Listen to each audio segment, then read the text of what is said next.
அல்ஹம்துலில்லாஹ். இஸ்லாத்தில் அடிப்படையாக 2 விடயங்கள் இருக்கின்றது. ஒன்று இல்ம், அறிந்து கொள்ளுதல். இரண்டாவது அல் அமல், அவன் செயற்படுவது.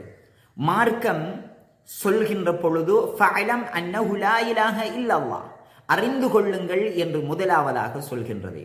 இரண்டாவதாக நாங்கள் பார்க்கலாம் அதனை நடைமுறைப்படுத்துவது. ஒருவன் தொழ ஆரம்பிக்கின்றான் என்று சொன்னால் அவன் அறிந்து கொண்டு தொழுவானாக இருந்தால், தொழுகையை பற்றிய அனைத்து விடயங்களையும் அவன் அறிந்து கொண்டு தொழுவானாக இருந்தால் அதில் குர்ரத்துல் ஐன், அவனுடைய கண்குளிர்ச்சியை கண்டுகொள்வான். ஒருவன் தர்மத்தை பற்றி சரியாக புரிந்து கொண்டு அவன் தர்மம் செய்வானாக இருந்தால் அவன் அதில் இன்பம் காண்பான், அதில் சந்தோஷம் அடைவான். இப்படி எந்த விடயமாக இருந்தாலும் அறிந்துவிட்டு அவன் அந்த அறிவின் ஊடாக அவன் செயற்படுவானாக இருந்தால் நிச்சயமாக உள்ளத்தில் சந்தோஷத்தை பெற்றுக் கொள்வான், மன நிம்மதியோடு வாழ்வான் என்பதை மார்க்கம்